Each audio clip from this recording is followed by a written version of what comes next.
conversa para que a gente pudesse veicular algumas experiências, algumas vivências, relações, cotidiano de uma área de atuação do nosso curso, da nossa futura profissão, ou se já temos entre nós pessoas que já são formadas da profissão de vocês, que às vezes nós não temos tanto contato durante a graduação. Então, a Liga preparou com o objetivo de tornar isso um pouco mais palpável e criar um ambiente de que a gente pudesse dialogar sobre, conversar um pouquinho, tirar as dúvidas. Então, nós também vamos deixar no final da fala dos convidados, do convidado, da convidada, um espaço para que vocês tirem um pouco a dúvida de vocês. De início, eu queria agradecer a presença de cada um de vocês, participantes, agradecer a presença do nosso convidado Marcos, da nossa convidada Carolina, e gostaria também de poder passar a palavra para a nossa primeira convidada, que é a psicóloga Carolina Rota, graduada pela UFGD. Ela é residente no Programa de Residência Multiprofissional em Cuidados Continuados Integrados na UFMS, no Hospital São Julião. E eu gostaria que vocês ouvissem, e após a fala dela, nós teremos o segundo convidado, e depois a gente vai abrir para dúvida, e aí vocês ou digitem a dúvida no próprio chat, ou então solicitam a palavra, que será concedida a cada um de vocês. Tá certo? Muito obrigado desde já. Carolina, eu passo a palavra para você. Obrigada, Caio. Vocês estão me ouvindo? Estão me vendo? Sim, nós estamos conseguindo te ver e te ouvir bem. Que bom. Boa noite a todas e todos. Eu que queria agradecer, Caio, pelo convite de estar aqui. Adoro conversar sobre a residência, adoro conversar sobre a psicologia nas instituições de saúde. Esse é um tema que eu não tive muito na minha faculdade, e eu sei que em muitas faculdades também não tem, então eu gosto bastante de conversar sobre isso. Queria que a gente estivesse fazendo isso pessoalmente, mas vamos tentar transformar isso aqui numa roda de conversa, então sintam-se à vontade para perguntar e tirarem as dúvidas, tá bom? Bom, para quem não me conhece, o meu nome é Carolina, como o Caio disse, eu sou psicóloga, me formei no início de 2019, me formei pela UFGD, e logo já entrei na residência, que é o programa de residência multiprofissional em cuidados continuados integrados, que é ofertado pela Universidade Federal do Mato Grosso do Sul, e a gente realiza lá no Hospital São Julião. Eu separei alguns tópicos que eu acho que é do interesse da maioria. Eu vejo bastante gente vem me perguntar sobre esses tópicos, então eu vou tentar trazer para vocês, e depois, se vocês tiverem qualquer dúvida, é só me perguntar. Bom, a pergunta disparada que eu mais recebo é como eu estudei para passar na residência, e eu sempre costumo responder que eu acho que a primeira coisa que a gente tem que entender é a forma que a gente rende nos estudos. Então, por exemplo, eu sou uma pessoa que preciso estudar fazendo resumo. Então, quando eu fui estudar para residência, eu peguei o edital, olhei as bibliografias e fui fazendo resumo das bibliografias. Eu sei que tem pessoas que não precisam estudar fazendo resumo, que isso leva tempo. Então, acho que entendam a forma que vocês são produtivos e depois organizem a rotina de vocês. Os editais de residência, não sei se vocês já tiveram acesso, a maioria deles costumam ter referências específicas. Então, por exemplo, a residência que eu faço parte, a ênfase é saúde do idoso. Então, a maioria da bibliografia é sobre saúde do idoso e envelhecimento. Então, quando você vai estudar, são referências muito específicas. E aí, duas dicas que eu gosto de dar. A primeira, tentem focar as opções de vocês. Não adianta querer abraçar todas as residências e estudar para todos os programas, porque é muito diferente. É diferente de estudar para concurso. Quando você vai estudar para residência, é muito específico. Então, escolham alguns programas, 1, 2, no máximo 3, e leiam o edital com antecedência, leiam essas referências, e aí estuda tudo que está pedindo, tentem ter acesso ao maior número de referências, porque isso vai fazer diferença. A pontuação é muito curta na hora do processo seletivo, é uma ou duas questões que te separam, Então, é importante vocês terem acesso à maioria das referências. E a outra dica é sobre títulos. A prova de títulos pode salvar, né? Pode garantir a vaga. Então, se vocês têm a oportunidade, se vocês ainda não têm muito título, busquem congressos, busquem apresentar trabalho, iniciação científica, projetos, estágios, tudo isso vai ajudar e vai contar bastante.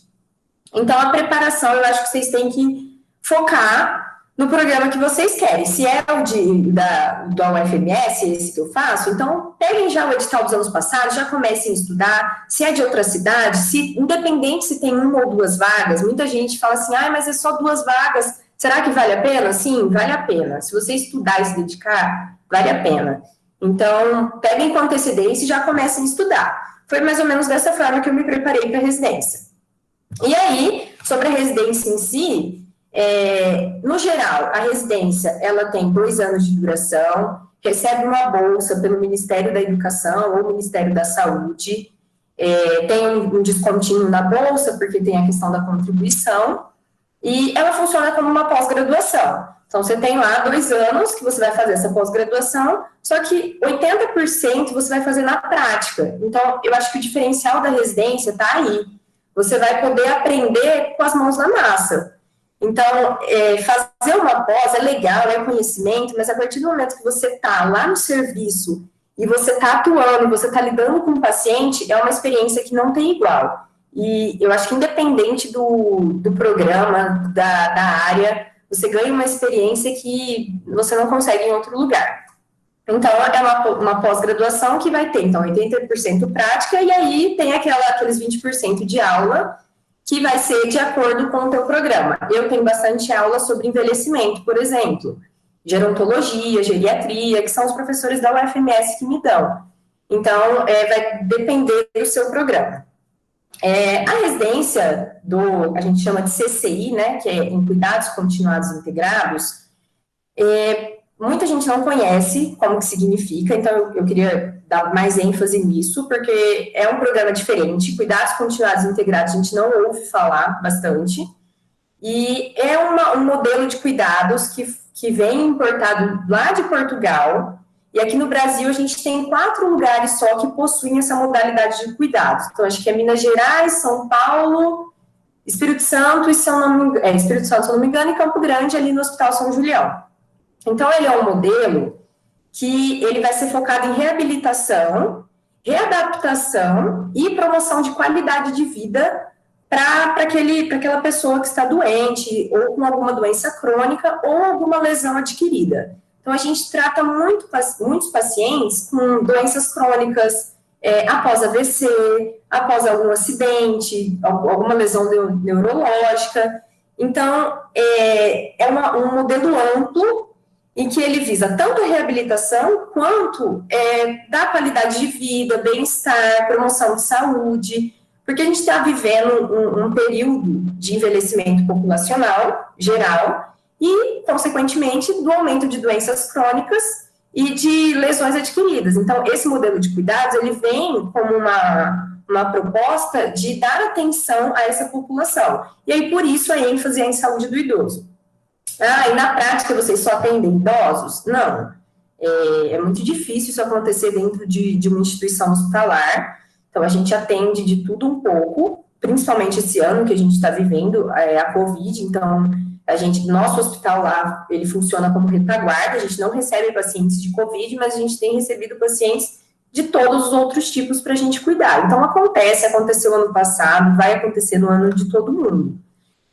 Mas a ênfase, as aulas, as nossas preceptorias, tutorias, são voltadas para a saúde do idoso. E é super legal você ter contato com essa população idosa, que muitas vezes você vê a carência de cuidados. Então, eles são muito gratos, você aprende a lidar com o público de uma forma muito diferente, tem todas as peculiaridades, então é muito interessante. O CCI, que é o Centro de Cuidados Continuados Integrados lá do Hospital São Julião, nosso primeiro ano de residência, a gente fica só no CCI, e aí é um ano inteiro trabalhando diretamente com reabilitação. Então, isso exige da psicologia, eu vou falar um pouquinho depois, uma outra vertente que não é só o suporte emocional ao adoecimento e ao sofrimento psíquico. Então, a gente tem uma outra vertente que a gente tem que trabalhar ali junto com a equipe. E aí, no segundo ano, a gente vai para outros campos. Esse ano não está acontecendo, mas em um ano normal da residência, o segundo ano seria em unidades prolongadas de internação. Então, lá no Hospital São Julião, a gente tem o centro de reabilitação, mas a gente tem também as outras unidades. Então, a gente iria passando por essas outras unidades, conhecendo como que funciona. A gente atende muito paciente com cuidados paliativos. Então, a gente iria conhecendo. E a gente também iria para o ambulatório de gerontologia. Alguns de vocês, quem é da UFMS, deve conhecer. E a gente passaria um período lá. A residência, ela toma conta de uma parte ali do ambulatório, muito interessante. Começou ano passado, é um projeto sensacional, que a gente não teve a oportunidade de conhecer ainda. Vamos ver se teremos até o final da residência. Mas, então, a gente passaria pelo ambulatório. E aí, no hospital, também tem um núcleo de educação permanente e o núcleo de saúde do trabalhador. Então, o segundo ano vai rodando. São duas equipes que se formam, e aí vai rodando, elas vão se revezando em cada setor. Sempre entram 2 psicólogos ou psicólogas, assim como 2 da nutrição, 2 da farmácia, 3 da fisioterapia, 3 da enfermagem e 2 do serviço social. E aí se formam, então, 2 equipes, e aí a gente trabalha os 2 anos em equipe e nos vários setores. É uma carga horária puxada, eu acho que isso todo mundo já deve ter ouvido falar. A residência é uma carga horária puxada, não só pela carga horária, não só pelas 60 horas semanais, mas também por todas as outras atividades que estão envolvidas. Então, não são só atividades práticas, existem atividades teóricas. Lá na residência existe portfólios que a gente tem que entregar, estudos de caso, preceptoria, tutoria, trabalhos da aula, a gente tem reuniões em equipe semanalmente, enfim, tem todo um processo de trabalho que aí, é claro, como qualquer outro, vai acarretando um pouco de sobrecarga. Então, puxado, a gente trabalha em escalas de plantão, então, normalmente uma folga por semana só, e 10 horas por dia, corrido, então a gente entra às 7, sai às 5, o horário de almoço, como o Hospital São Julião é muito longe, para quem não sabe, o horário de almoço a gente tem que fazer lá, porque não daria tempo de voltar, então a gente consegue sair 5 horas e não às 6, como alguns programas saem. Mas é uma carga horária puxada, mas tem um lado muito bom e uma experiência. Agora que eu já julgo que está chegando no fim, que eu termino em 1º de março de 2021, eu já estou começando a sentir saudade, a gente já vai ficando com aquele sentimento, puxa, e aí, vai acabar, como que vai ser, né? O primeiro ano foi puxado, foi difícil, mas a hora que vai chegando no fim, já vai dando uma saudadezinha. Sobre a psicologia na residência, o que eu falei antes, sobre a particularidade que a gente tem ali. Normalmente, a psicologia, ela está ali para dar aquele suporte emocional ao adoecimento e ao sofrimento psíquico. Então, todo mundo aqui já deve ter estudado, né, quem é da psicologia, que o adoecimento, ele traz diversas alterações psíquicas, emocionais, consequências emocionais, que a gente precisa dar um respaldo e cuidar da mesma forma que a gente cuida do nosso corpo físico. E também, além do adoecimento, tem a hospitalização. Então, os pacientes em reabilitação, por exemplo, na unidade de reabilitação, às vezes ficam 30, 45 dias, 60. Eu tive paciente no passado que ficou 7 meses com a gente. Então, assim, é muito tempo hospitalizado. Tudo isso gera muito sofrimento, saudade de casa, perde a rotina, né? Toda aquela questão do cotidiano. Então, a psicologia está ali para ofertar esse apoio, esse suporte emocional. Só que quando a gente está numa unidade de reabilitação e a gente atende pacientes que tiveram lesões neurológicas adquiridas, a gente precisa entender de neuropsicologia e reabilitação. Quando eu entrei na residência, foi um baque para mim. Eu não tive quase nada na faculdade de neuropsicologia, e eu sabia que teria um pouco na residência, mas eu não sabia que seria tão forte, ninguém tinha me avisado sobre isso, mas que eu veria muito neuro. E quando eu entrei, eu falei, caramba, o que eu vou fazer agora? mas a gente teve 2 matérias, a gente tem matéria de neuro, tem matéria de avaliação, e tem as colegas que entendem mais, minhas R2 entendiam muito, então a gente vai se apoiando. Comecei a estudar muito por fora, fiz curso, tive que pegar livrão de neuro e ler, e para poder entender desse universo que eu achava que não era suficiente, eu precisava entender mais. E deu super certo, hoje eu sou uma apaixonada por neuro, nem no começo não queria me apaixonar, mas não teve como, hoje eu gosto muito. Mas eu acho que é importante vocês saberem que eu acho que a sobrecarga de ser uma psicóloga ali na residência, naquele programa, traz muito disso. Além do sofrimento psíquico, eu tenho que lidar também com a reabilitação cognitiva. Então, às vezes, como que eu vou fazer isso com o paciente ao mesmo tempo? Ele está em sofrimento, mas ele precisa reabilitar porque a memória dele, porque a lesão dele foi lá onde atingiu a memória, enfim.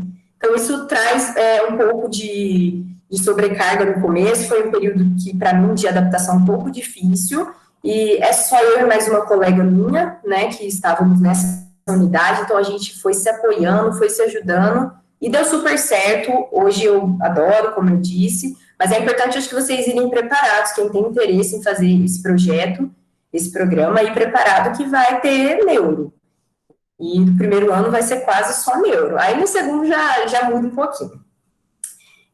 Outra vertente que a gente trabalhou muito ano passado, e esse ano a gente tem trabalhado bastante, eu acho que a tendência vai ser daqui para frente a psicologia trabalhar, é o atendimento a profissionais.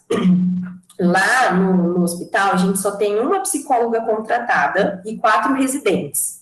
Então, é muito pouco. Por mais que seja um hospital menor, é muito pouco, porque a gente não consegue dar conta dos pacientes e dos profissionais. E aí, é claro, a hora que precisar, a psicologia está ali e eles vão te chamar. Então, foi outra coisa que a gente teve que lidar. E que a gente está lidando agora bastante, principalmente por conta da Covid, da sobrecarga, né? Então, o atendimento a profissionais, o núcleo de saúde do trabalhador funcionaria para a gente atender profissionais, esse ano não está funcionando ainda, mas sempre chamam o pessoal da psicologia, enfim. E aí, uma outra questão que eu sempre brinco com os meus colegas de equipe, é que eu acho que a psicologia, ela é a profissão ali na minha equipe, que está mais apta para lidar com as relações sociais e as relações entre a equipe. A gente praticamente estuda isso, né? A gente estuda o comportamento e essas relações e como que se dão. Então, os conflitos entre a equipe, os conflitos psíquicos que existem ali nas pessoas, nos profissionais, nas relações, o pessoal chama a psicologia também. É claro que a gente não atende nossos colegas, mas a gente faz o gerenciamento das relações, tenta manter a paz, tenta resolver os conflitos. Então, a gente está sempre ali tentando administrar de tudo um pouco. Então, essas vertentes da psicologia acabam acabam sendo um desafio. Foi para mim e foi para minhas colegas, eu acho que para a maioria que entra na residência, porque além da gente ter que lidar com a sobrecarga da residência em si, a gente tem que estar trabalhando com o sofrimento do outro, a gente precisa cuidar da gente também. Então, a residência é um desafio emocional para a maioria de quem entra. Então, da minha turma, muita gente precisou de atendimento, isso não exclui os psicólogos e as psicólogas, então, a gente precisa se cuidar. Acho que estar na residência, a gente está cuidando do outro, então a gente precisa cuidar da gente antes. Então, esse é um desafio que eu listei aqui, eu acho que foi, desculpa, foi um dos maiores desafios que eu tive. E um outro desafio, e depois eu acho que eu queria até ouvir o Marcos, depois ele me falando se isso acontece no programa dele, mas é sobre o que a psicologia faz ali dentro. Os outros profissionais se perguntam isso demais. E aí a gente fica, cara, como assim? Eu tenho que te explicar toda hora o que eu faço aqui, você não entende para que a psicologia está aqui? Isso é muito desgastante. Então, o profissional que entra ali, uma psicóloga ou um psicólogo que entra ali, sabendo o que o psicólogo e a psicóloga faz no serviço de saúde, faz toda a diferença. Então, você tem que conquistar o teu espaço. É uma luta diária, a gente tem que conquistar. Então, a gente tem que lutar pelo nosso paciente, porque existem outras áreas que vão, sim, se sobressair e a gente vai ficando ali embaixo e tentando lutar. Então, tem que ter garra para entrar, não pode deixar passar por cima. E eu acho que a gente mesmo saber qual que é a nossa função no serviço de saúde. O que a gente está fazendo ali, como é que a gente pode ajudar. E isso não precisa ir muito longe. Quando a gente está ali na residência, eu percebo isso, às vezes é uma atividade que você faz para o paciente que traz um pouco de humanização para ele, que você escuta ele por 15 minutos, aquilo muda. E que se a psicologia não tivesse ali, talvez aquilo não iria acontecer. E aí, as consequências do adoecimento dele e da hospitalização, do tratamento, poderiam ser outras. Então, a gente tem que estar muito firme do que o que a gente faz ali, para que a gente serve e por que a gente não vai arredar o pé. Então, esses são os desafios que a gente vai encontrando, mas eu garanto que com o tempo vocês vão lidando super bem, vai passando, e vai ser muito gratificante o retorno. Na hora que você vê um paciente bem, mesmo que os outros profissionais não reconheçam que você teve, que você ajudou para aquele paciente estar bem, mas você sabe, tá tudo ok, sabe? Você se sente bem e você entende que o seu serviço foi excelente e deu conta. E um outro desafio acontece bastante de você escutar, às vezes, que o paciente não está progredindo no tratamento, ou não tá tendo adesão, porque o emocional dele não está bem, você precisa ir lá fazer ele comer, você tem que insistir para ele passar sonda, convencer ele a passar sonda. E o nosso serviço não é esse, não é convencer. A gente está ali para entender por que ele não quer passar a sonda, por que ele não está comendo. E se a gente puder ajudar e levar informações para ele, desconstruir o pensamento que ele tem, por exemplo, medo de passar uma sonda, a gente pode ajudar, mas convencer, insistir, não é o nosso papel, sabe? Então, isso acontece bastante. Eu não culpo os outros profissionais, eu acho que a psicologia é muito nova no serviço de saúde, e esse pessoal já vem de muito tempo, então é novo para eles também, é novo para a gente, mas quem tem interesse em ir, não só para residência, mas em ir para qualquer instituição de saúde, já vão posicionados, sabe, do que a psicologia tem para oferecer e do quanto é benéfico e o quanto vocês têm potencial para isso. Não, mesmo que você precise sentar com o profissional e explicar, que já aconteceu muito, e muito, e muito, você explicar para que você está ali, se é necessário isso, faça isso, entendeu? Para eles conhecerem e você poder levar esse conhecimento um pouquinho mais para frente. Bom, e aí, então, o programa de residência funciona mais ou menos assim, lá no CCI. Primeiro ano a gente fica no setor de reabilitação, segundo ano a gente vai girando e conhecendo os outros setores, que são muito interessantes também. Eu sou muito grata por conhecer os outros setores, porque me ajudaram a ter certeza do que quero. O final do processo de residência. Depois que você faz tudo, enfim, todas as atividades que tem, você ainda tem o trabalho de conclusão da residência, que é o TCR. Então, logo no começo, pelo menos ali no programa, no primeiro ano, a gente já tem que escrever o projeto, já tem que mandar para a plataforma, para submeter. A gente espera que ele já seja aprovado no primeiro ano, para no segundo a gente já começar a pesquisar. E aí, enfim, você pode apresentar o seu projeto, ou você pode publicar, e aí você não precisa apresentar, e aí você conclui a tua residência, se você apresentar esse projeto ou publicar, e se você tiver cumprido a carga horária prática e teórica que tem para cumprir. Então, às vezes tem alguma atestado para repor, aí você tem que ficar mais um pouquinho repondo, então você precisa cumprir esses pré-requisitos. Você forma, lá no São Julião, terminou a residência, a gente sai com o título de especialista em cuidados continuados integrados, com ênfase em saúde do idoso, e aí esse certificado te habilita a tirar o título de especialista em psicólogo em saúde. E, se eu não me engano, você pode tirar também, se você fizer a provinha, de psicólogo hospitalar. Mas isso aí é lá no CRP depois. Bom, basicamente era isso que eu ia falar da residência, né? Senão vai estourar o nosso tempo. E aí a gente vai abrir para perguntas. Quem tiver dúvida, fica à vontade, pode me perguntar para o Marcos, que a gente vai responder vocês. Tá bom? Obrigada, gente. Muito obrigado, Carolina, mais uma vez, pela participação, pelas suas colaborações com a nossa conversa. E agora eu gostaria de passar a palavra para o psicólogo Marcos, graduado na UFMS. Ele que é residente no programa de residência multiprofissional em transplante e captação de órgãos na Unifesp. E para quem é da UFMS, nosso veterano recente. Então, Marcos, eu passo a palavra para você.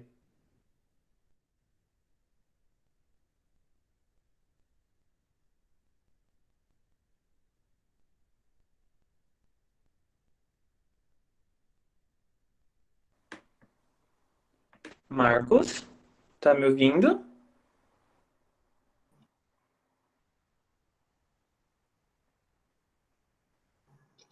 Estão me vendo? Estão me ouvindo bem?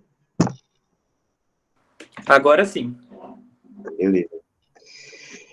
Gente, primeiro eu quero agradecer o convite. Estou muito feliz de estar aqui com vocês. A convite da instituição que me formou, enfim, de dividir essa fala com a Carol.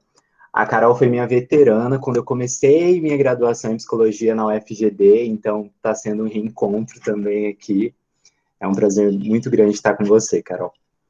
Mas vamos lá. Eu me chamo Marcos, eu sou formado em psicologia pela UFMS, eu sou da turma de 2020, na verdade era para eu estar me formando agora, eu adiantei um pouco esse processo aí e consegui me formar em dezembro de 2019, antes dessa loucura toda acontecer, na verdade. Pediram para eu retomar um pouco, assim, do que eu fiz durante a graduação, enfim, que acabou me conduzindo para a escolha da residência. Durante a graduação, os meus estágios foram sempre muito voltados para a psicologia do trabalho, para a psicologia clínica, e participei do projeto de psicologia hospitalar que a professora Alexandra desenvolve no Hospital Universitário, na unidade de cuidados intermediários e a unidade de cuidados intensivos neonatal. Era um trabalho muito específico, era um trabalho com mães, que eu desenvolvi durante um semestre. Então, foi o único contato que, durante a graduação, eu tive com psicologia hospitalar. Além disso, enquanto projeto de extensão, eu fiquei 2 anos na Liga Saúde do Adolescente. Foi uma experiência muito bacana, onde a gente pôde desenvolver bastantes trabalhos na atenção básica, nas escolas. Então, tinha uma articulação com a Secretaria Municipal de Saúde de Campo Grande bastante interessante, a gente era bastante respeitado, tinha um espaço bem aberto. Então, foi um momento de grande aprendizado e de imersão mesmo na saúde pública. Em relação a grupo de estudo, pesquisa, eu participei do núcleo de estudo e pesquisa em psiquiatria e saúde mental, que é coordenado pela professora Bianca, da enfermagem. A enfermagem sempre foi uma parceira muito grande durante a minha graduação, muitos projetos a gente acabou desenvolvendo junto, isso acabou facilitando também a articulação de cuidados na residência entre psicologia e enfermagem, para mim. E do GEPAPET, que é o grupo liderado pela professora Inara, onde a gente desenvolvia bastante estudos em relação à psicologia sócio-histórica mesmo, que acabou me levando para o mundo vigotskiano. Quando eu terminei a graduação, sempre foi uma dúvida muito grande em relação ao que viria depois. O mercado de trabalho acabava me assustando um pouco, eu não sabia se eu queria ir direto para ele, ou se mesmo eu estava preparado para ir para ele. E daí tinham 2 opções, né? O mestrado ou a residência. Alguns professores, não, você tem que ficar aqui no mestrado, a gente ajeita aqui, quero te orientar, enfim. E outros achavam que a residência seria um processo importante para o desenvolvimento profissional mesmo, para o tato, para o meu desenvolvimento enquanto psicólogo em si. Acabou que eu não prestei prova de nenhum programa de mestrado e prestei algumas provas de residência, né? Naquele momento eu ainda me considero, na verdade hoje eu ainda me considero um pouco imaturo para ingressar no mestrado. Então eu achei que a residência seria um mediador importante entre esses 2 momentos, entre graduação e a pós-graduação stricto sensu mesmo. Das residências que eu prestei, Em Mato Grosso do Sul, eu prestei a de Cuidados Integrados Continuados, né, da UFMS. Prestei a prova da UFGD também. E aqui em São Paulo, eu prestei a prova da Unifesp e a prova da USP. Conversando com a Amanda, ela pediu para eu contar assim, um pouco dos programas que a gente tem aqui em São Paulo. A gente tem, diferente assim, do Mato Grosso do Sul, que são programas muito restritos, assim, com poucas vagas para o psicólogo, enfim, agora a gente tem a residência da CESAL, que ampliou um pouco mais, mas são poucas opções, né? Aqui em São Paulo a gente tem um leque maior de possibilidades, de diferentes vertentes de atuação, diferentes especialidades dentro do campo da saúde. Então, aqui a gente tem a USP, a Unifesp, a Uninove, o Sírio-Libanês, o Albert Einstein, o Hospital Santa Marcelina, a Secretaria Municipal de Saúde, que também tem bastante vaga, e o AC Camargo, que é voltado para paciente oncológico. Na USP, existiam 16 vagas para psicólogos no ano passado, em diferentes programas, né? Os programas da USP são Atenção Integral em Saúde, na USP Ribeirão, Anomalias Crâniofaciais da USP Bauru, e aqui de São Paulo a gente tem o programa de Dependência Química, de Saúde do Idoso com ênfase em cuidados paliativos, programa de Saúde Coletiva e o programa de Reabilitação de Pessoa com Deficiência Física Incapacitante.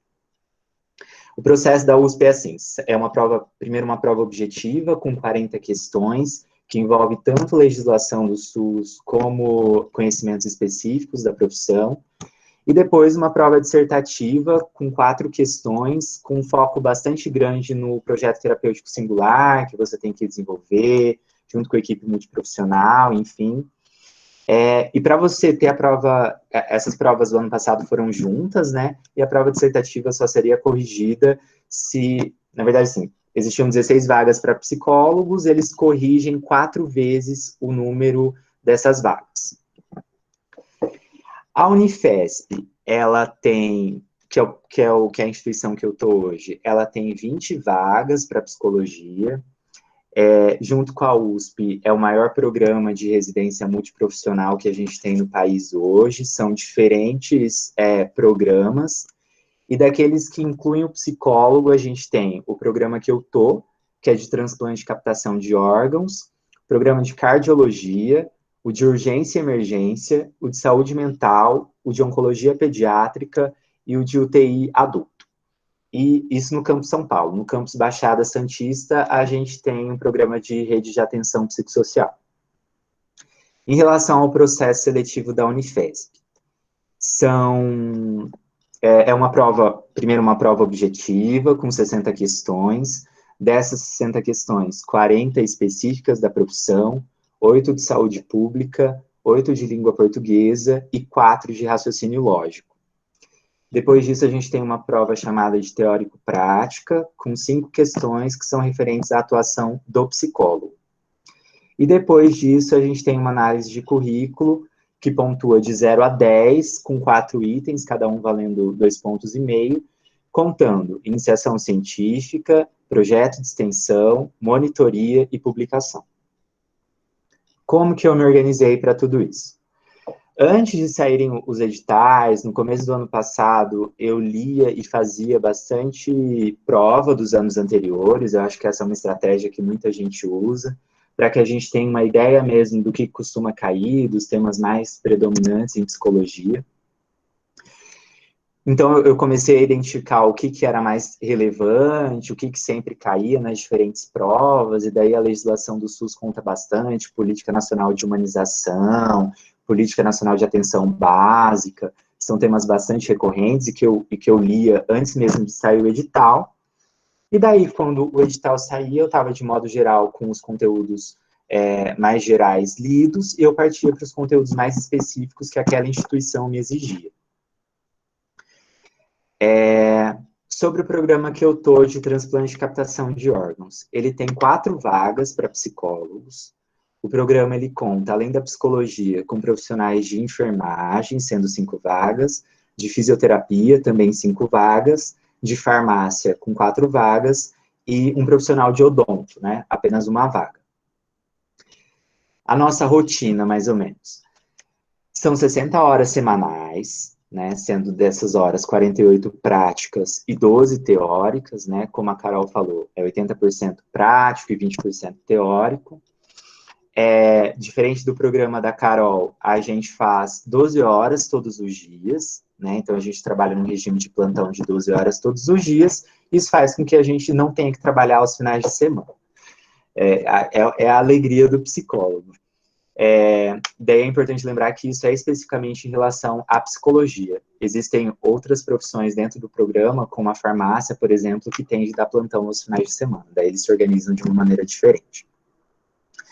É importante destacar que a gente não tem feriado, né? Então a gente trabalha normalmente durante os feriados.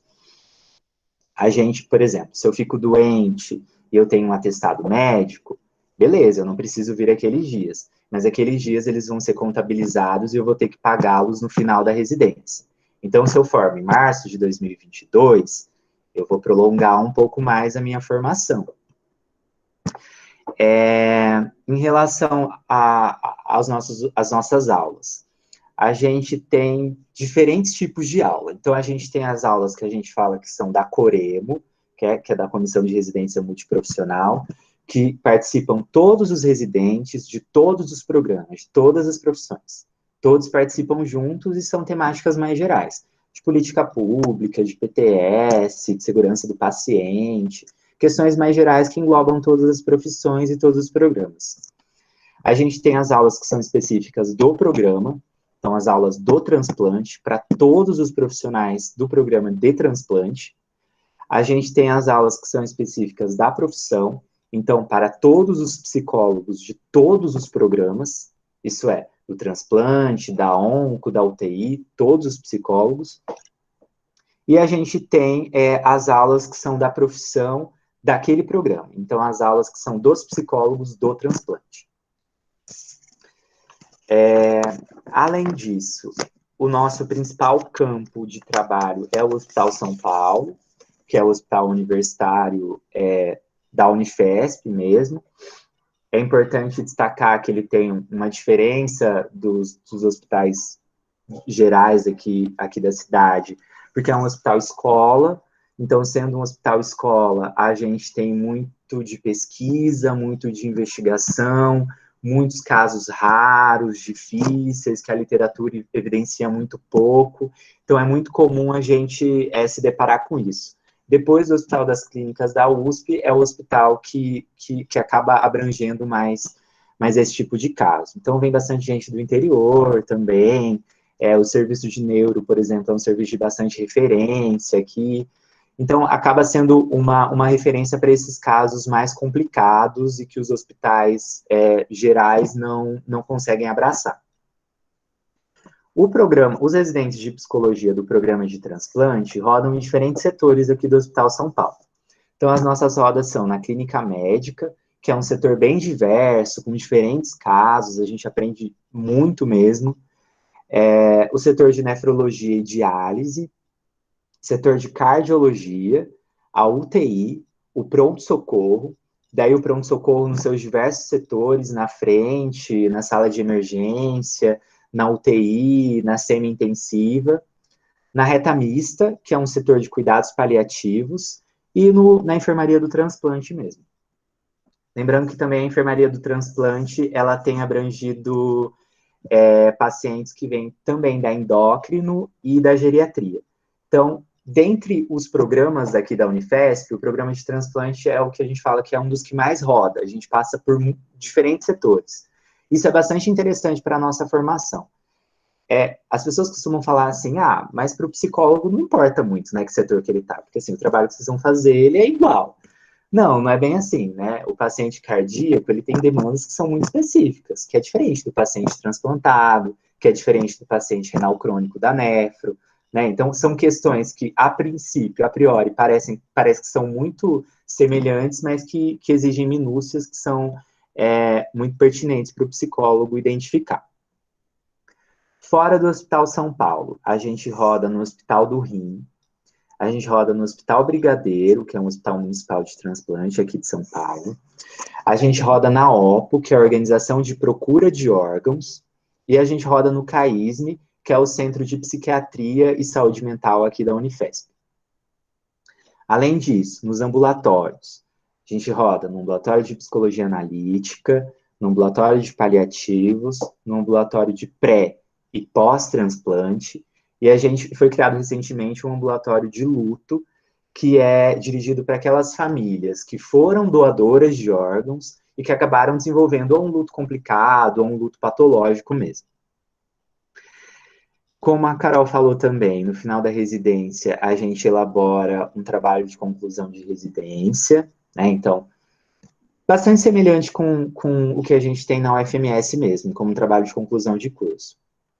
Daí você escolhe a área de maior interesse, o orientador que você deseja, e daí a gente sai com o título de especialista em psicologia da saúde, visto que já é uma instituição credenciada no MEC e com o Conselho Federal de Psicologia. Então, a gente não precisa fazer a prova do Conselho novamente, a gente já sai diretamente com esse título. Qual que é a atividade do psicólogo? Então, de uma maneira geral, a gente faz a avaliação psicológica desse paciente quando ele chega para a gente nessa enfermaria, faz o exame do estado mental, vê como ele está, observa se tem demanda, e é importante que a gente saiba diferenciar, porque uma coisa é uma demanda da equipe e outra coisa é a demanda do paciente, né? Porque a equipe ela vai chegar para a gente e vai falar assim, o paciente está triste, o paciente está choroso, o paciente está poliqueixoso, paciente difícil para eles, é o paciente difícil para a enfermagem cuidar, então a psicologia é chamada para dar um jeito nesse paciente. Então, é saber identificar isso. Então, coisas que são da equipe, né, e que eu tenho que trabalhar com a equipe, e coisas que, de fato, são desse paciente, uma demanda que é própria dele. E daí, depois dessa avaliação, se a gente observar a necessidade, a gente continua com o acompanhamento psicológico dele durante a internação, quando necessário também, uma triagem familiar, para que a gente conheça o contexto sociofamiliar desse paciente, como que ele tem estabelecido as relações, quem que ele tem como rede de apoio, que a gente pode contar, que a gente pode ligar, que a gente pode fazer com que se engaje com ele nesse tratamento. A articulação permanente com a equipe de cuidados, e aí é importante pensar que, assim, como a gente está num programa de residência multiprofissional, o contato com os residentes da multi, ele é muito facilitado. Então, a gente consegue dialogar muito bem com a enfermagem, com a fisioterapia, com a farmácia, com a fono, enfim. Mas existem setores e existem profissionais específicos em que a gente tem muita dificuldade ainda de articular com a equipe médica, né? Então, assim, às vezes a gente está pensando num plano para aquele paciente, quando a gente pensa que não, o médico planejou a alta e deu alta. Né? Então, é uma dificuldade que a gente tem que ir pensando, que a gente tem que ir se articulando de uma maneira melhor para que a gente consiga pensar um cuidado mais articulado. Não só entre os profissionais da multi, mas incluindo a equipe médica nesse cuidado também. A gente faz os encaminhamentos pertinentes, então se a gente observa que aquele paciente tem uma queixa que demanda um atendimento de psicologia clínica, isso é feito, indicado o lugar mais adequado para ele fazer, se é na unidade básica, se a gente dirige ele para o CAPS, se a gente dirige ele para um outro serviço de referência mais especializado.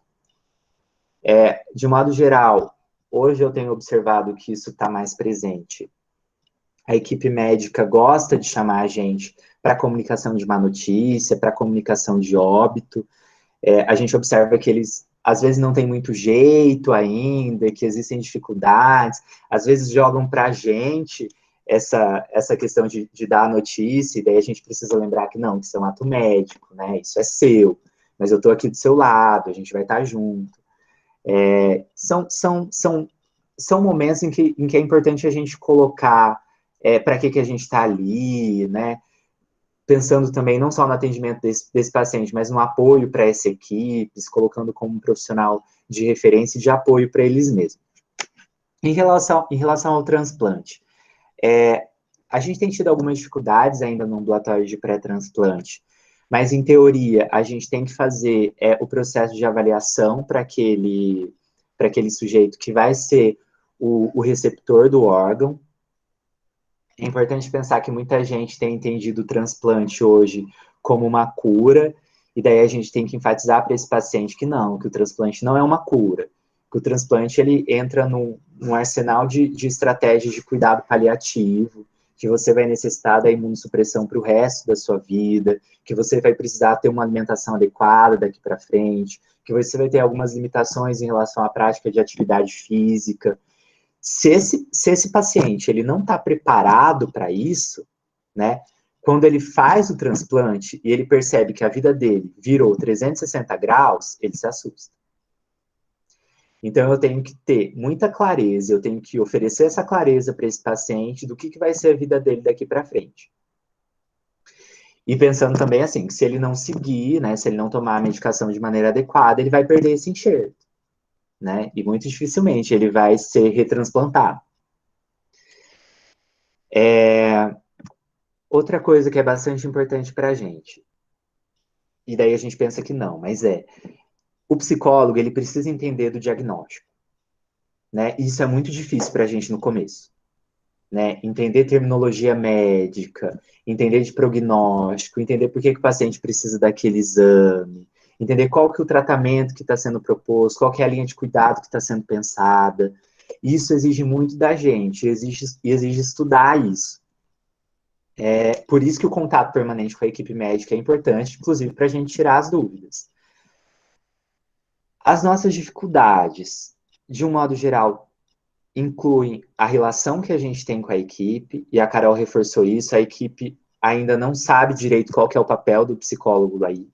Então, a gente acaba, às vezes, assumindo uma posição muito de conter incêndio, de a equipe não conseguiu fazer a notícia de uma maneira adequada, daí tem que correr para chamar o psicólogo para ele consertar tudo isso, ou o psicólogo que tem que agir como se fosse um adaptador desse paciente, esse paciente ele tem que parar de chorar durante a internação, eu tenho que fazer esse paciente se engajar nesse tratamento, como se fosse uma coisa que eu pudesse fazer goela abaixo para ele, e as coisas não funcionam assim, e eles se frustram muito quando a gente diz que as coisas não são assim, né, que eu estou ali para pensar com aquela família, que eu estou ali para pensar com aquele paciente, mas que não necessariamente ele vai ter que pensar conforme a gente está orientando aquele cuidado, né. Eu estou rodando agora no setor de cuidados paliativos, e hoje a gente até teve um caso bastante semelhante em relação a isso. Então, a gente tem uma família que não está muito bem aceitando que sejam empreendidos os cuidados paliativos para aquele paciente, e daí marcaram uma videochamada, né, incluíram a gente nisso, falando assim, não, vocês têm que ajudar a gente a convencer, né, esse não é o nosso papel, a gente não tem que convencer ninguém a nada. E daí a gente brinca, né? Bom, se eu pudesse convencer, eu convencer você a me dar seu salário, né? Não é assim que funciona. O psicólogo não trabalha dessa forma. Mas é justamente, assim, é um processo educativo que a gente tem que ter com essa equipe, dia a dia a gente vai colocando esse trabalho, a gente vai colocando para que a gente está ali, e a gente vai se fazendo presente, né? À medida que a gente faz um bom trabalho, a gente é reconhecido e as pessoas passam a reconhecer melhor a psicologia. Em relação à teoria psicológica, a gente nota, eu não sei como a Carol observa aí, mas aqui na Unifesp a gente tem, de longe, mais residentes que trabalham com uma linha psicanalítica, de modo geral, a teoria que mais aparece aí, daí nas suas diferentes vertentes, sejam lacanianos, winnicottianos. Segue-se a terapia cognitivo-comportamental, que tem ganhado uma força bastante importante na área, e a fenomenologia também, com trabalhos bastante pertinentes, né? Humanistas, enfim. Eu tenho tentado pensar uma prática a partir da psicologia sócio-histórica. A gente não tem aqui ainda um modelo nem de clínica na sócio-histórica, então, assim, a gente está engatinhando muito em relação a isso, mas eu imagino que a gente tenha princípios gerais que ao longo do tempo foram nos permitindo pensar uma prática nesse campo também. É importante destacar que o psicólogo ele não está ali interessado tão unicamente no diagnóstico psiquiátrico. Então, se você fala para mim assim, se entra um paciente que tem um histórico de transtorno depressivo, né, isso é uma informação importante para o psicólogo, mas a gente não para aí, né? O nosso foco não é esse. Esse é o foco da psiquiatria, né? Se eu sentir necessidade, eu peço uma interconsulta da psiquiatria para ela avaliar o caso. Mas a gente está focado na dinâmica psicológica desse sujeito, né?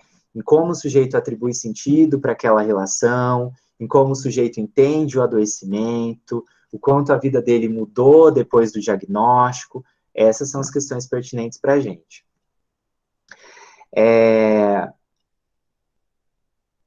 Durante o meu estágio na unidade de nefrologia, de diálise, eu tenho pensado bastante na questão da gente entender mais de teorias de identidade. O professor Ciampa, aqui da PUC de São Paulo, ele tem uns trabalhos bastante interessantes nessa área, e eu acho importante a gente pensar, porque, por exemplo, como que é identificado hoje um sujeito que tem uma lesão renal crônica? Que ele tem que dialisar 3 vezes por semana, que ele não pode mais ter um emprego formal, e que agora ele está desempregado. Que resposta que a psicologia tem para dar para isso? Como que deve ser para ele ser visto como doente e desempregado? Como que ele consegue ter uma renda mínima para estar no hospital 3 vezes por semana durante 4, 5 horas?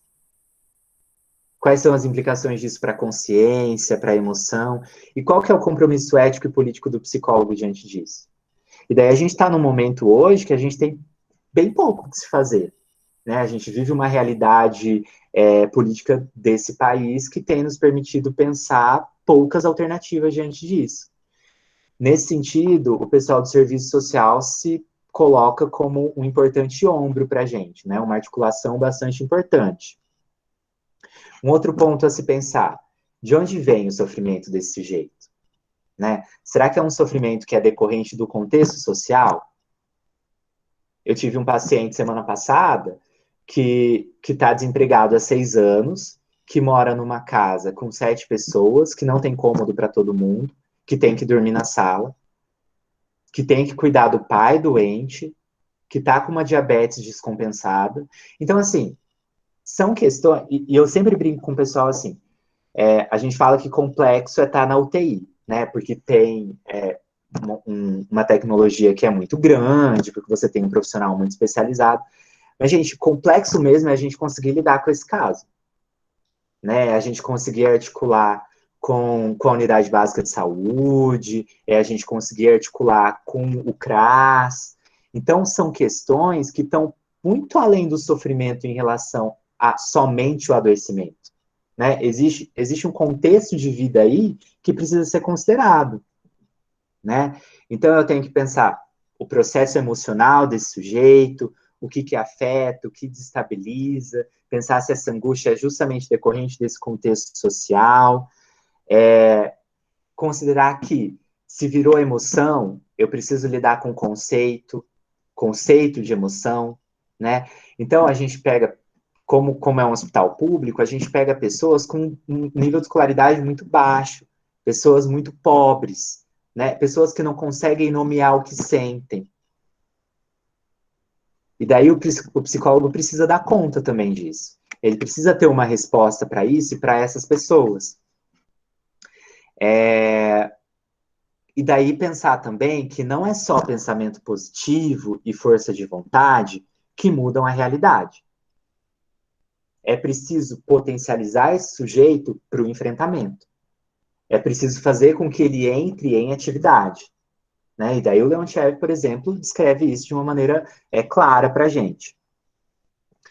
É importante a gente considerar questões como a responsabilidade subjetiva, né? A equipe, se o paciente, por exemplo, perde o enxerto, perde o órgão, ela costuma culpabilizar muito, né? Mas antes disso, eu preciso avaliar o que aconteceu. Por que essa imunossupressão não foi usada adequadamente? Por que você não seguiu com a gente no ambulatório pós-transplante? Né? Existem questões de vida aí que a gente precisa considerar nesse processo. Uma outra questão que geralmente preocupa os profissionais que vão entrar na área hospitalar, e que eu acho que a Carol já ouviu bastante também, é essa questão do setting, né? Não é a mesma coisa que a gente tá na nossa poltroninha lá no SAPS. né? A gente não tem aquela segurança mais, a gente não tem mais aquele conforto. Então, eu vou precisar atender aquele paciente de pé no corredor, eu vou precisar atender aquele paciente no banquinho que estiver disponível, né? Se é uma enfermaria que não tem leitos separados por paredes, eu vou ter que puxar uma cortininha, eu tenho que dar meu jeito, né? Mas, acima de tudo, o que a gente tem que pensar, e eu lembro muito da professora Inara falando isso, do trabalho do psicólogo na assistência social, que o trabalho que a gente faz em qualquer lugar. Esse setting a gente cria, né? Como que eu crio esse setting?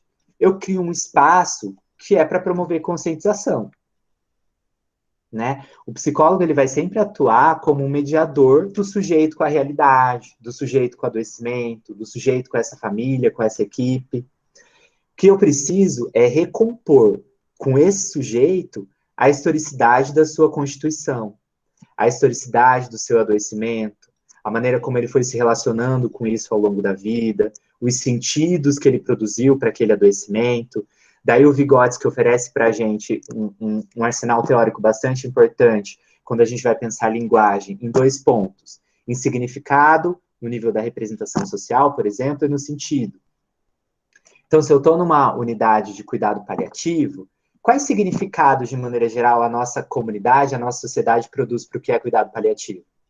E ele vai olhar para mim e ele vai falar assim, é que eu não tenho mais jeito, né? Vocês deixaram de investir em mim. É isso mesmo?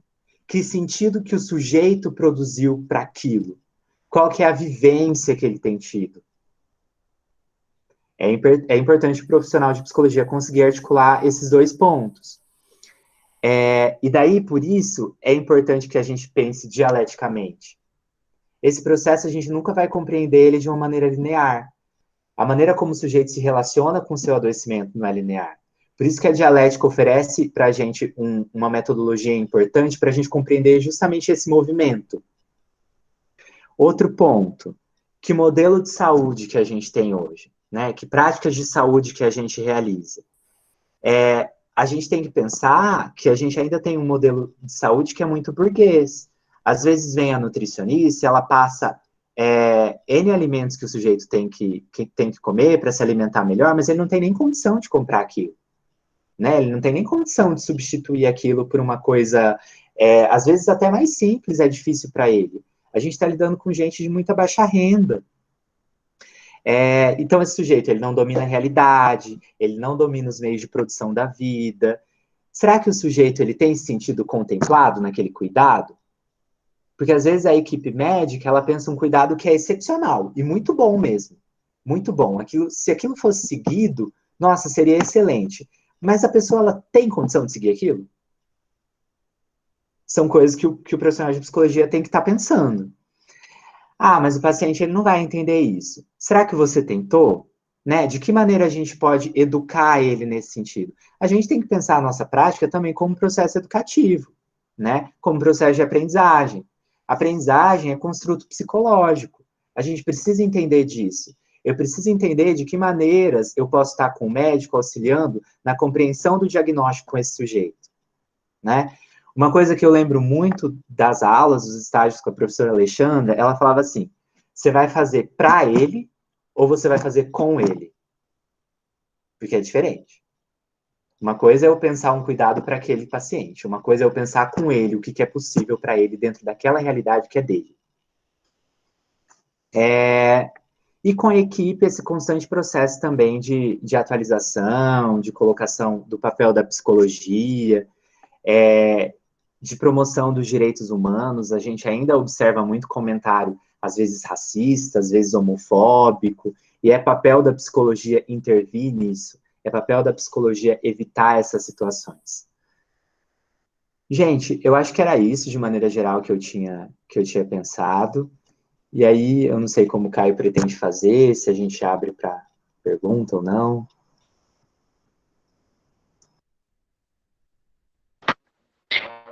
Nós anotamos algumas dúvidas aqui, e aí eu vou ler para vocês, como as pessoas que fizeram, elas não direcionaram, e aí vocês sintam-se à vontade para responder conforme cada um, tá certo?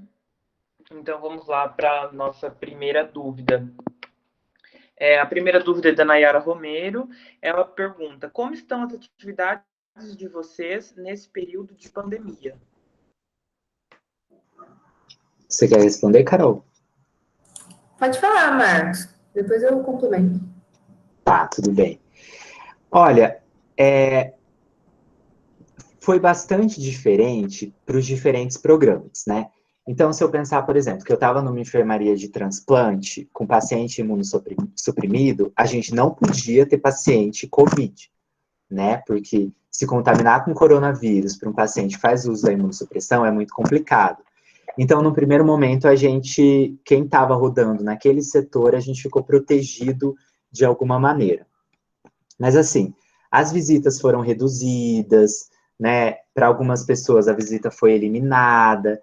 Então, a gente precisou se articular de uma maneira alguns programas de uma maneira até mais específica, para fazer o contato com essa família via videochamada, via telefonema. E daí é importante pensar no registro que tem que ter de maneira especial no Conselho Regional. Para os profissionais que estavam atuando em unidades que receberam pacientes COVID, e daí o Hospital São Paulo ele se dividiu em setores específicos que atendiam exclusivamente COVID e os que não atendiam COVID, mas aqueles que atendiam, a gente fazia um trabalho que era sob demanda, então a gente não fazia mais busca ativa, como a gente costuma fazer na enfermaria normal. Então, se a equipe notasse alguma demanda, ela nos comunicaria, e daí a gente iria até esse paciente. A gente teve o tempo todo paramentação para isso, nessas unidades mais específicas, né? Por exemplo, a UTI, enfim, tinham paramentação para isso. A gente teve orientação também em relação à paramentação e desparamentação, mas em relação ao atendimento a esses pacientes, existia uma queixa também dos profissionais que atenderam pessoas com COVID, de muita ansiedade, era um vírus muito diferente, a gente não conhecia, então a gente viu um número de morte muito alarmante, foi uma queixa que eles trabalharam bastante, mas eu não tive uma experiência tão grande, porque nos setores que eu rodei nos últimos meses, foram setores que não atendiam pessoas com COVID, né? Eu cheguei a atender paciente que veio a positivar depois, mas essa nunca tinha sido uma queixa que apareceu durante o atendimento. Não sei a Carol como que foi no São Julião. Lá no São Julião, a gente funciona como um hospital de retaguarda. Então, a gente está recebendo pacientes para desafogar os outros hospitais. Então, não é, na teoria, para ir paciente com Covid lá.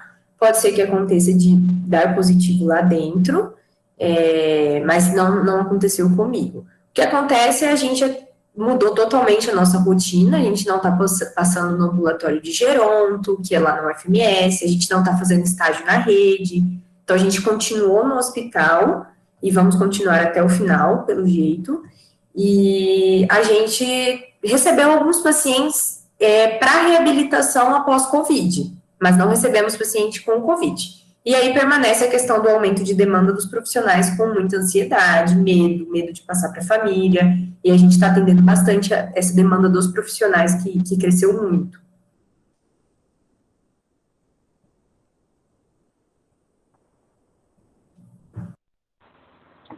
Tá certo. A segunda dúvida é da Flávia Valente. Ela questiona se já aconteceu de algum paciente não querer ajuda psicológica. Se sim, como vocês lidaram com isso? Comigo já aconteceu. Não lembro se foram muitas, eu acho que foi bem pouco, mas a gente tem que respeitar o paciente. Tem paciente que tem preconceito, que acha que a psicologia é para coisa de louco, que não entende. Como a gente recebe muito paciente idoso tem resistência à psicologia. E aí o que eu fiz é sempre tentar me manter junto com a equipe, dou oi para o paciente, converso, levo atividades para ele, às vezes terapêuticas, convido ele lá no hospital, a gente fazia muitas sessões de filme, quando podia aglomerar, a gente fazia atividades, jogos terapêuticos, às vezes tinha reunião, toda segunda-feira a gente fazia reunião com os cuidadores, a gente chamava os pacientes, lá é um hospital que parece uma fazenda, então a gente podia levar para passear. Então, tudo isso eu não excluía o paciente, eu participava, como qualquer outro membro da equipe. Eu só não realizava o atendimento individual, mas me mantinha ali para caso um dia ele precisasse, me dispunha a família também, já atendi muito cuidador ao invés de atender paciente. Então, eu sempre me mantinha ali e a equipe me avisando, ó, vai lá, conversa, vê como ele tá, vai que ele deu tá reagindo melhor, quer atendimento agora, então a gente sempre fica ali. Mas tem que respeitar, o paciente, ele traz consigo preconceitos, preconceitos e toda uma vivência que às vezes ele não tem uma boa relação com a psicologia, a gente tem que só se manter ali. Comigo já aconteceu, mas poucas vezes também. Eu acho que uma coisa importante da gente pensar é que o paciente que está internado ali, ele não foi procurar atendimento psicológico, né? Ele foi procurar o atendimento médico, ele está acostumado com a equipe de enfermagem, no máximo está acostumado com a equipe de fisioterapia, mas não com a equipe de psicologia, né? Então, para ele, às vezes ele não vê muito sentido naquilo. E daí é isso, tipo, eu não sou louco, então não sei por que você está aqui. A grande questão, assim, é se colocar sempre à disposição, qualquer coisa eu tô por aqui, se precisar, pode me chamar. Às vezes a gente começa dando um rodeiozinho, assim, pergunta como que tá o sono, como que tá a alimentação, se tá com dor, não tá. Coisas mais nesse sentido, que não vão levando tanto a questões psicológicas. Depois você vai entrando, assim, tem sentido bem durante a internação. Coisas mais assim, daí teve pacientes que já se abriram depois disso e outros muito resistentes. Mas, assim, é se colocar à disposição. Acho que eu concordo com a Carol nesse sentido.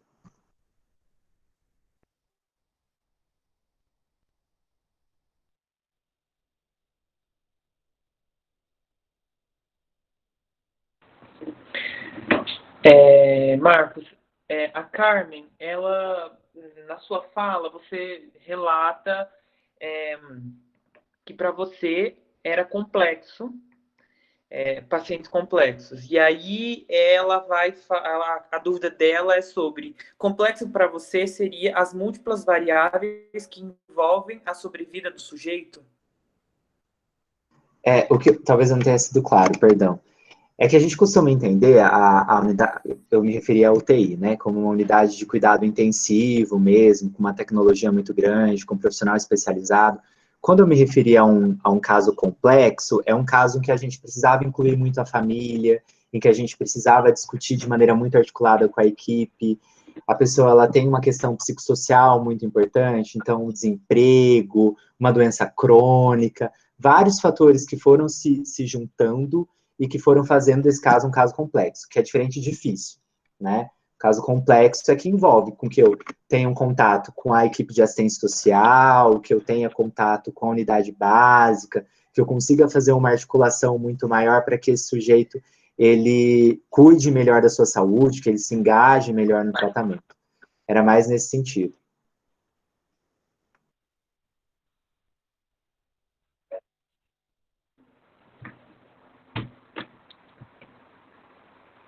Carol, o Luiz Paulo pergunta quais são as residências de psico que tem aqui no Mato Grosso do Sul.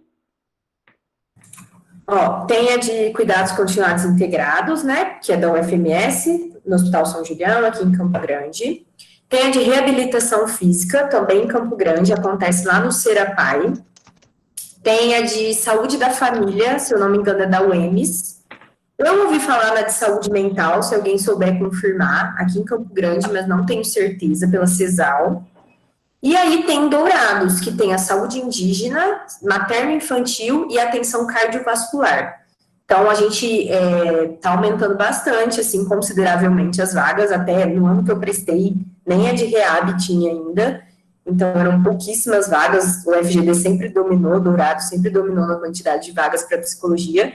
Eu acho que Campo Grande agora tá gostando e está criando mais, e espero que vire tendência.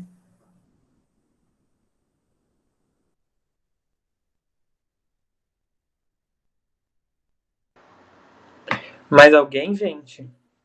Se manifestem, por favor. Enquanto isso, eu tenho uma dúvida particular. O Marcos relatou na fala dele sobre uma certa dificuldade para se relacionar com a equipe médica.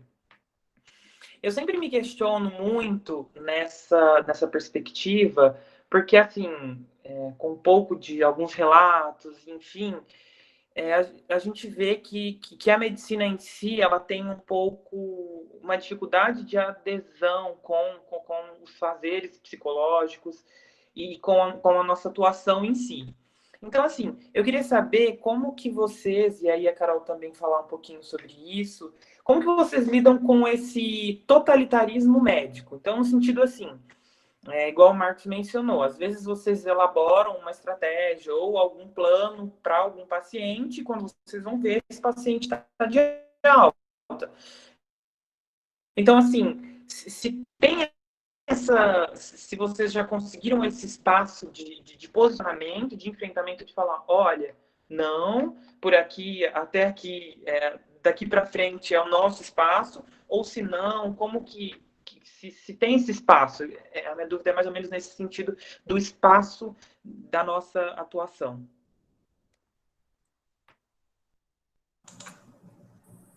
Quer que eu fale, Marcos? Depois você fala? Tá. O que acontece? Lá no primeiro ano de residência, lá no São Julião, a gente trabalha no setor de reabilitação. E lá, a equipe multi funciona muito bem. Então, assim, acontece da gente ter que lidar com a equipe médica e de ser difícil? Acontece. Eu acho que acontece em todos os lugares. Só que lá a equipe multi tem um pouquinho mais de voz, diferente do setor que eu estou passando agora, que realmente acontece isso. Eu chego no hospital, meu Deus, meu paciente foi de alta e ele nem estava pronto para ir de alta. Então, essa é a diferença. No primeiro ano, você entende o que é trabalhar em equipe. Nem sempre a equipe médica vai andar junto. Agora, o que eu e a minha equipe, a gente começou a usar como ferramenta. A gente trabalha muito em equipe, então todas as profissões, exceto a médica, a equipe multi, a gente trabalha muito, e a gente percebeu que a gente é muito forte quando estamos juntos. Então, a gente começou a ir junto, a gente precisa, às vezes, porque o que acontece? Quando o paciente entra lá em reabilitação, a gente faz o projeto terapêutico singular, que o Marcos comentou. A gente estabelece quais os objetivos do paciente nessa internação e quanto tempo ele vai ficar mais ou menos, podendo prorrogar ou adiantar. E a gente precisa cumprir esse planejamento. Acontece, às vezes, da equipe médica querer mandar antes, sem a gente ter terminado o nosso trabalho. Mas a gente, como equipe, conseguia se posicionar na maioria dos casos e conseguir deixar o paciente ficar, se fosse da vontade dele, e terminar esse tratamento de reabilitação para que ele desse continuidade de uma forma efetiva depois em casa.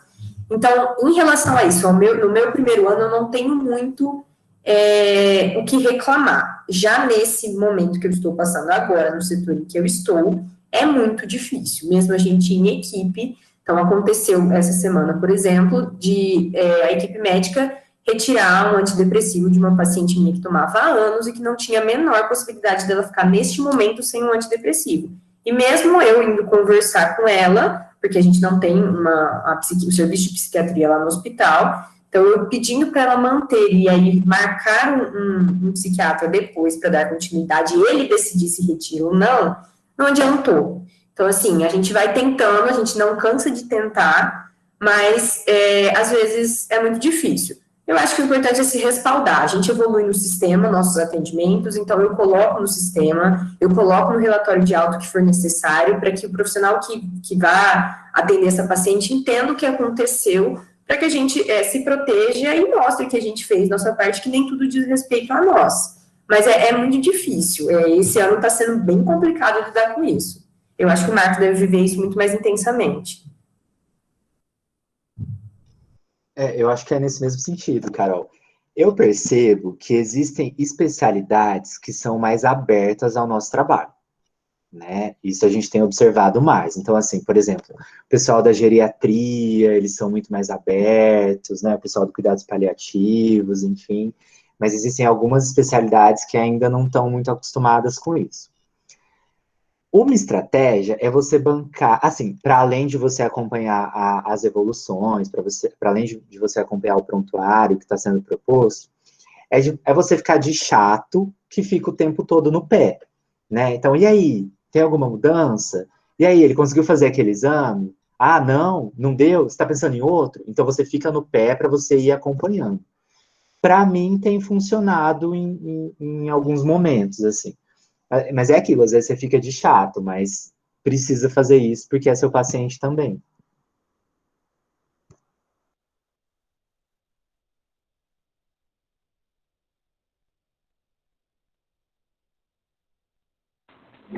Entendi. Obrigado pela resposta dos dois.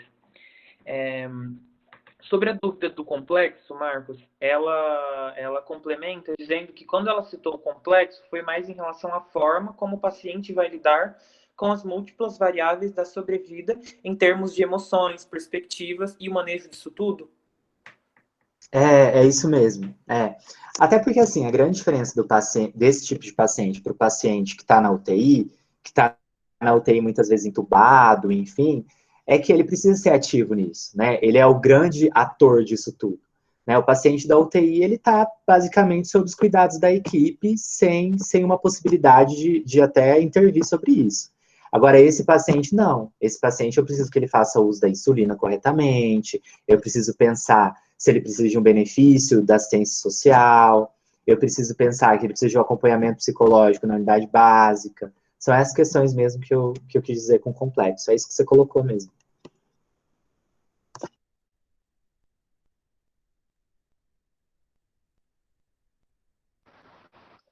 Mais alguma dúvida? Se alguém quiser a palavra, é só mencionar e abrir o microfone.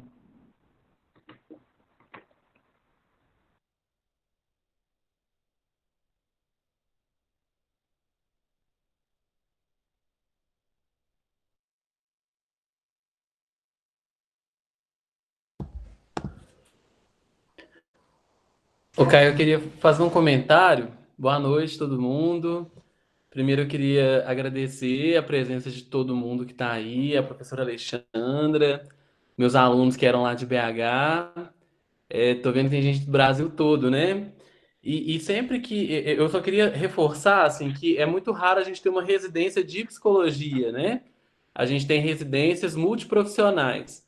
Então, a gente tem uma proposta de vivência que é desafiadora por si só, porque inclui pessoas de diferentes profissões. E eu fico pensando o quanto que ainda é distante da gente, né? Assim, essa experiência dentro da formação na graduação, né? Assim, a gente ainda tem, eu venho de um contexto de faculdades particulares, né? Que geralmente a gente tem algumas junções de turmas de cursos diferentes, mas muito mais para um critério mais de economizar a aula do professor, né? Do que de pensar um trabalho em conjunto.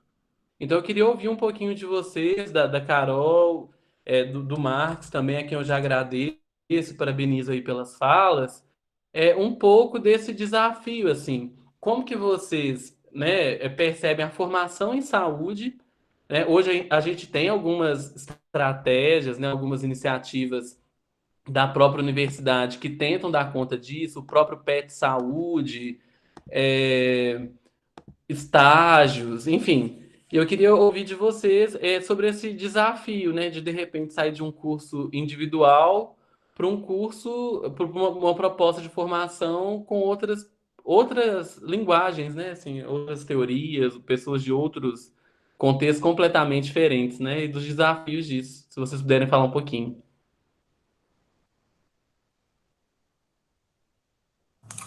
Vou começar, então. É, Então, como você citou, eu fiz o PET Saúde, que eu acho que foi, eu participei do PET Saúde, que foi o que me colocou no caminho para a residência. Então, a vivência não chega nem perto do que é a vivência da residência em equipe, na minha experiência, mas eu tive um pouquinho de noção. Ainda assim, quando eu entrei na residência, foi muito interessante. É claro, é desafiador, porque você não está lidando só com as profissões, com os profissionais, está lidando com pessoas. E aí e você está lidando 60 horas semanais. Então, assim, é um desafio muito grande.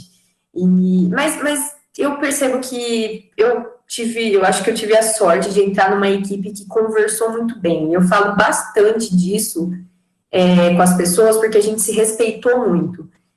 A equipe multi, a gente trabalha muito junto, a gente se dispôs a entender as profissões dos outros e respeitá-las, e a gente conseguiu trabalhar muito junto, e a gente tem conseguido ainda. É claro, tem desafios, nunca a gente discutiu, mas tem empecilhos, e isso é normal numa relação. Mas eu acho que é desafiador, principalmente pelo que o Marcos falou, dos termos. Você começa a aprender termos que antes você nunca tinha ouvido na vida. No curso de psicologia você não vai aprender sobre as doenças específicas, as questões biológicas, ou então que é uma nutrição integral, ou algum exercício de fisioterapia, ou como que faz uma intubação, qual a implicação daquilo no paciente. Então, de repente, você está lidando com coisas que você nunca ouviu antes. E aí você ter ao seu lado pessoas na equipe que estão dispostas a te ensinar e que entendem que você não sabe de tudo, que você precisa que eles te apoiem, assim como uma hora você vai precisar ensinar para eles, acho que é fundamental. Então, ter um diálogo aberto com a equipe claro, depende deles, mas depende de nós também, a gente manter um clima agradável e estarem todos dispostos a conversar sobre o que são os processos, o que é uma nutrição integral, por que o paciente não quer, por que eu tenho que entender disso? Então, vai muito no sentido do que o Marcos comentou antes. Eu penso que seja isso mesmo que a Carol apontou. Uma coisa que eu sempre destaco é que, assim, a graduação, ela não vai dar conta de tudo, né? Ela não tem como dar conta de tudo, né? Então, assim, por isso que eu acabei me lançando na extensão, por isso que eu acabei me lançando na pesquisa com o pessoal de outras áreas, e daí especialmente da enfermagem, justamente para conseguir complementar essa formação. Aqui na residência, como todo mundo acabou entrando sabendo que você estava num programa de residência multiprofissional, né, que você deveria, né, compartilhar com os outros colegas, eu acabei esquecendo de falar, assim, a gente é dividido em mini-equipe, então sempre funciona assim, um psico, um físio, um enf e um farma. Então, como a gente está sempre junto, como a gente está sempre rodando nos setores juntos, o diálogo, ele é impossível de não acontecer, né? Então, existe o contato o tempo todo. Às vezes o paciente ele nos traz uma demanda que é uma queixa respiratória, por exemplo, daí eu tenho que pensar com a físio, o que dá para pensar com ele, ou às vezes ele se abre com o fisioterapeuta durante a prática do exercício, aí o físio fala, atenção lá. Então, acaba sendo um contato muito bacana que meio que vira natural, assim, um acaba se articulando com o outro de uma maneira quase automática mesmo. Com a equipe multi, como eu tinha falado, assim, a gente não tem grandes problemas, né? A gente consegue pensar o caso bem, a gente consegue traçar um plano de cuidado bastante interessante. Como o profissional de medicina, ele não entra naquele programa com a gente, talvez seja mais difícil também para ele se articular com isso, às vezes é um médico no meio de tanto residente multiprofissional, não sei se eles se assustam, mas eu acho que a residência ela vem justamente para complementar isso, né? O que a graduação não dá conta de fazer, e não tem que dar conta mesmo, né? Não é da graduação fazer isso, mas que a residência consegue orientar nesse caminho.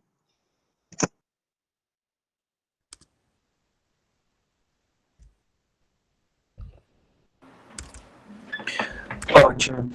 Agora tem uma pergunta. A Larissa questiona se depois de formada tem um limite de anos que posso tentar a residência? Ouvi que só até 2 anos depois da formação que pode estar tentando entrar em uma residência.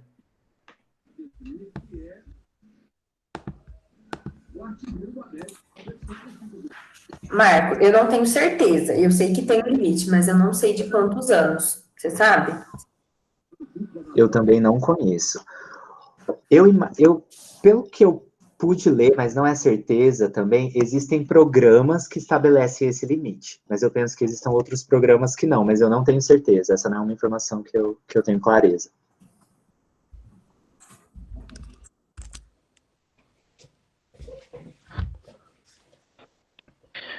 A próxima pergunta, a Letícia gostaria de saber como psicólogos, como é para vocês estar lidando com a equipe multidisciplinar, não só a médica, e o quanto isso pode agregar ou não à prática de vocês. Eu acho que já foi mais ou menos respondido, mas se vocês tiverem alguma coisa para complementar, fiquem à vontade. Eu acho que é isso que a gente falou, e com certeza agrega para a nossa prática. Hoje eu penso cada vez mais em trabalhar sempre em equipe multi, mesmo que seja em clínica. Eu acho sensacional o que dá para fazer com o paciente quando você tem uma nutricionista do lado, uma fisioterapeuta, uma farmacêutica.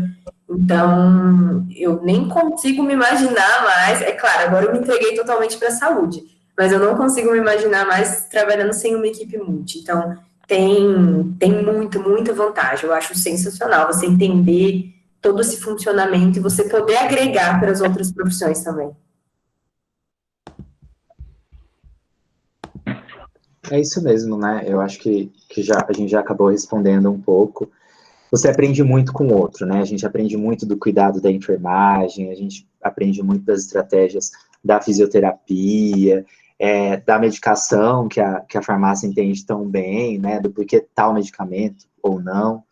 Então, é uma troca muito interessante. A gente acaba aprendendo a se flexibilizar um pouco e também a compartilhar o nosso conhecimento, né? Geralmente, eles têm muita dúvida em relação ao nosso trabalho, o que a gente faz. Então, tem sido uma troca bacana.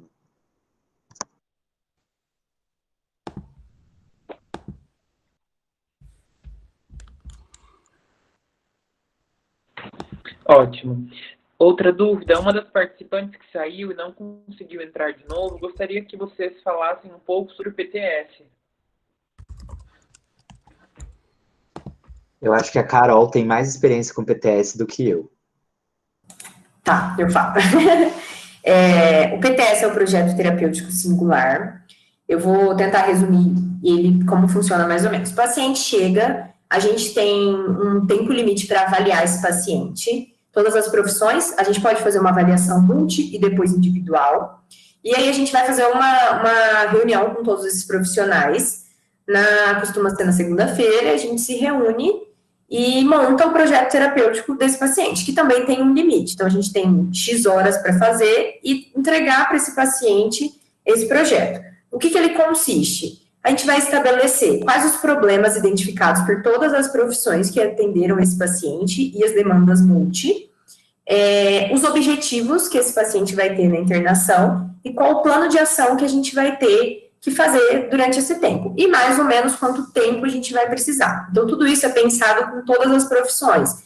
Então, a gente vai elencando e vai pensando, e aí a gente coloca os profissionais responsáveis por cada plano de ação. Então, às vezes a gente coloca lá, psicologia, farmácia, fisioterapia vai ser responsável por tal coisa. Enfim, você vai listando e vai colocando os problemas. Aí a gente leva para o paciente, para a família, ver se ele está de acordo, se é isso, se ele tem uma outra demanda. A gente escuta muito o lado do paciente e da família, principalmente por ser um setor de reabilitação. E o que é mais importante, lá a gente não quer reabilitar o paciente 100%, até porque a gente precisaria de muito tempo para isso.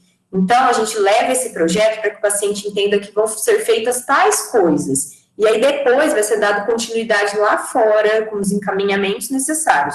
Então, acho que é uma ferramenta muito importante para trazer o paciente e a família para o cuidado dele, trazer ele como um personagem ativo nessa hospitalização, e para que eles entendam também como vai ser o processo, se eles querem que a gente faça isso. Então, ajuda bastante esse vínculo da equipe multi a trabalhar junto, é bem interessante.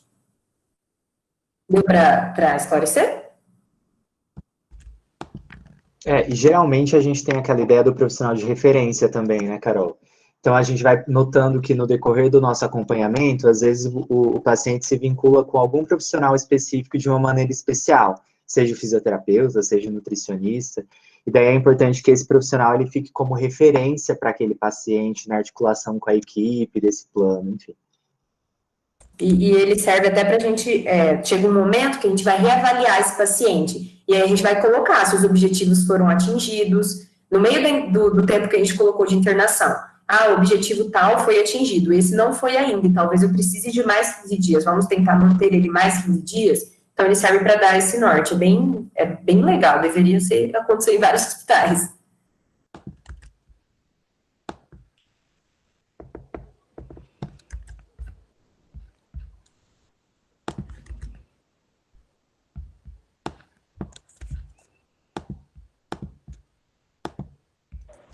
Mais alguém, gente? Mais alguma dúvida? Eu acho que o professor está tentando falar.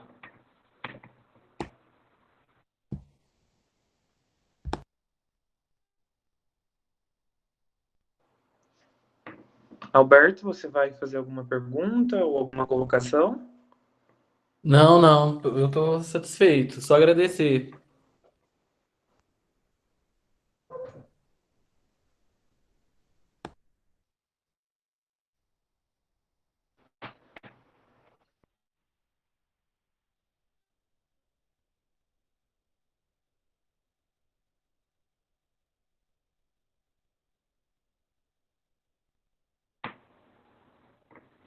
Mais alguém? A gente já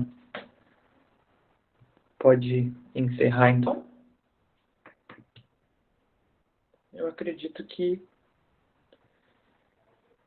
sim, né? Então, em nome da Liga, Ô, eu gostaria Caio, de agradecer mais só uma antes de vez pela encerrar, colaboração de vocês. Oi, pode falar, professor. só antes de encerrar, eu queria mais uma vez agradecer ao Marcos e a Carol, dizer que para a gente da Liga é um prazer ter vocês aqui, sobretudo como o Marcos e também a Carol, né, como ex-estudantes aqui do Mato Grosso do Sul, então é muito legal. E convidar todo mundo para se aproximar da saúde coletiva, se aproximar do SUS. O SUS é um dos maiores empregadores de psicólogos e de psicólogas. É um campo que exige muito mais do que um fazer técnico, né? Exige da gente também um fazer político muito importante, como vocês colocaram. E convidar todo mundo também para conhecer a Liga, se aproximar, conhecer a página lá no Instagram, é @lapesufms. A gente vai colocar nos comentários também. E dizer que em breve a gente vai ter outras atividades. E para o mês de setembro a gente já está organizando uma jornada sobre prevenção do suicídio. Ela vai ser online, gratuita, muito provavelmente no dia 25 e 26 de setembro. Então, quem tiver interesse, ficar atento lá na nossa página e já ir reservando aí a data. Vai ser aberto para todo mundo, tanto aqui do Mato Grosso do Sul quanto de outras partes aí do país. A gente vai divulgar aí em breve, tá bom? E de novo agradecer não só a convidada e o convidado, mas também as meninas e os meninos que fazem parte da liga, né? E que sem vocês nada disso aqui estaria acontecendo. É isso, Caio.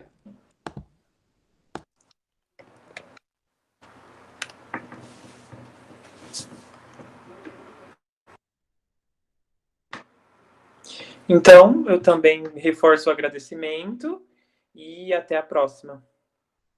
E sigam o Instagram da Liga, participem, comentem, compartilhem, é muito importante para nós o engajamento. E é isso.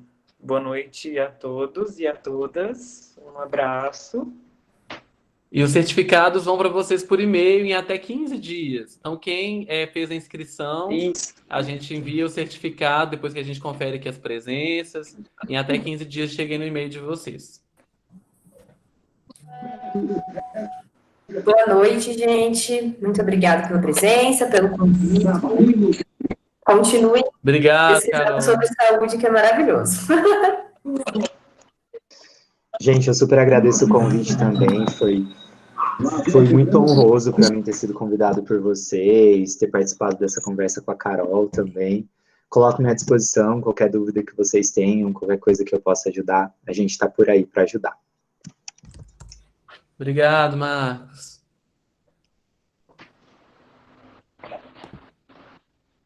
Gente, até mais então. Tudo de bom, boa Tchau, tchau. semana. Até o próximo evento.